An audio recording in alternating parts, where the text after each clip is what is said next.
तो दोस्तों अगर आप एक सुपर हीरो फैन हो तो कभी ना कभी आपके दिमाग में ये ख्याल जरूर आया होगा कि थॉर वर्सेस सुपरमैन की फाइट में कौन जीतेगा। तो आज की इस वीडियो में हम इसी टॉपिक पर डिटेल में बात करेंगे और जानेंगे कि थॉर और सुपरमैन की 1-on-1 फाइट में कौन जीतेगा। तो हम इन दोनों के कंपैरिजन के लिए 3 फैक्टर्स की बात करेंगे, स्ट्रेंथ, ड्यूरेबिलिटी और हीलिंग फैक्टर। लेकिन उससे पहले हम सुपरमैन और थॉर की पावर्स के बारे में थोड़ा सा जान लेते हैं। तो सबसे पहले शुरू करते हैं सुपरमैन की पावर्स के साथ। तो सुपरमैन एक एलियन है जो क्रिप्टॉन नाम के प्लेनेट से बिलोंग करता है और इसके पास super human strength, durability, super speed और फ्लाइंग की पावर्स है। सुपरमैन को पावर्स मिलती हैं सन यानी कि सूरज की रोशनी से। सुपरमैन की बॉडी के सेल्स सन की रेडिएशन को अब्सॉर्ब करके उसकी पावर्स देते हैं। लेकिन अगर सुपरमैन को बहुत समय तक सूरज की रोशनी नहीं मिली तो वो कमजोर होता चला जाएगा और एक पॉइंट पर आकर बिल्कुल नॉर्मल ह्यूमन बन जाएगा। साथ ही साथ सुपरमैन की एक वीकनेस है kryptonite. Batman versus Superman movie में हमें पता चला था कि क्रिप्टोनाइट का यूज करके सुपरमैन को चोट पहुंचाई जा सकती है। सुपरमैन के पास कोई वेपन तो नहीं है लेकिन इसके पास हीट विजन है जिसके थ्रू ये अपनी आंखों से बहुत ही पावरफुल लेजर बीम छोड़ सकता है। अब थॉर की पावर्स की बात करें तो थॉर है द गॉड ऑफ थंडर यानी कि तूफान का देवता और इसके पास लाइटनिंग को मैनिपुलेट और समन करने की पावर्स है। साथ ही साथ थॉर के पास अपना एक वेपन है स्टॉर्म ब्रेकर नाम का जिसका यूज करके वो उड़ भी सकता है। और जहां सुपरमैन के पास वीकनेस है क्रिप्टोनाइट, वहां अभी तक हमें थॉर की ऐसी कोई भी वीकनेस लाइव एक्शन मूवीज में नहीं दिखाई गई है। थॉर के पास सुपर ह्यूमन स्ट्रेंथ, ड्यूरेबिलिटी और सुपर स्पीड भी है। तो पावर्स के मामले में थॉर और सुपरमैन लगभग सेम ही है, बस जहां थॉर के पास लाइटनिंग है वहां सुपरमैन के पास हीट विजन है। तो अब कंपैरिजन को शुरू करते हैं स्ट्रेंथ के साथ। थॉर की स्ट्रेंथ की बात करें तो थॉर ने लव एंड थंडर में अपने ट्रांसफॉर्मेशन सीन के दौरान स्पेसशिप को खींचा था जिसका वेट लगभग 10,000 टन के करीब बताया जा रहा था। और इन्फिनिटी वॉर में थॉर ने स्टार की रिंग्स को खुले रखने में भी बहुत फोर्स लगाया था। लेकिन स्ट्रेंथ के मामले में सुपरमैन थॉर का भी बाप है क्योंकि सुपरमैन की पहचान ही स्ट्रेंथ है। मैन ऑफ स्टील में सुपरमैन ने जिस शिप को खींचा था उसका वेट लगभग 25,000 टन था और पूरी जस्टिस लीग को अकेले ही सुपरमैन ने संभाल लिया था, जो कि वाकई काबिलियत तारीफ है। साथ ही साथ सुपरमैन के पंचेस इतने पावरफुल है कि इन पंचेस से वेव्स निकलती हैं। तो आप खुद सोच सकते हो कि सुपरमैन बहुत ही ज्यादा स्ट्रॉन्ग है। तो स्ट्रेंथ के मामले में सुपरमैन के पास 1 पॉइंट चला जाता है। ड्यूरेबिलिटी की बात करें तो थॉर का सबसे बड़ा ड्यूरेबिलिटी फीट है स्टार की एनर्जी को सर्वाइव करना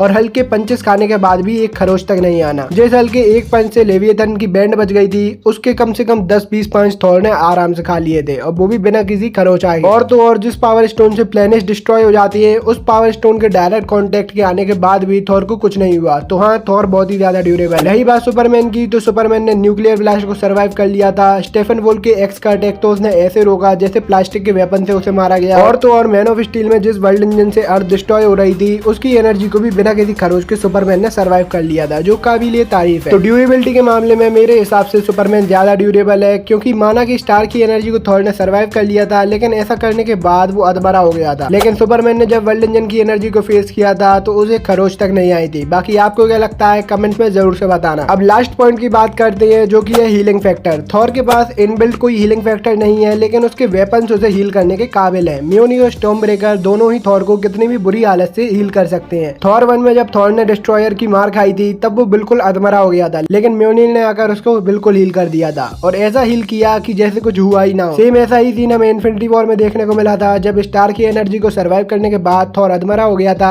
लेकिन जैसे ही ग्रूट ने स्टॉर्म ब्रेकर को कंप्लीट कर दिया थॉर पूरी तरह से ठीक हो गया। और फिर जब वकांडा में उसकी एंट्री हुई वो सीन तो हम भूल ही नहीं सकते। सुपरमैन की हीलिंग फैक्टर की बात करें तो सुपरमैन को हील होने के लिए चाहिए पड़ती है सूरज की रोशनी। बैटमैन वर्सेस सुपरमैन में जब सुपरमैन पर न्यूक्लियर बॉम्ब फटता है तब वो थोड़ी देर के लिए मर चुका होता है लेकिन फिर सूरज की रोशनी मिलते ही वो पूरी तरह से ठीक हो जाता है। तो हाँ, सुपरमैन के पास भी अच्छा हीलिंग फैक्टर है लेकिन थॉर का हीलिंग फैक्टर ज्यादा मेक सेंस करता है क्योंकि थॉर के पास कोई वीकनेस नहीं है जबकि सुपरमैन की वीकनेस है क्रिप्टोनाइट और क्रिप्टोनाइट के वेपन से अगर सुपरमैन पर अटैक किया जाए तो उसे हील करने में बहुत मुश्किल होगी। तो मेरे ख्याल से हीलिंग फैक्टर के मामले में तो थॉर बाजी मार लेगा। तो अब मैंने आपको तीनों फैक्टर्स को अच्छे से एक्सप्लेन कर दिया है। स्ट्रेंथ में सुपरमैन जीता, हीलिंग फैक्टर में थॉर जीता और ड्यूरेबिलिटी में दोनों ही लगभग बराबर है।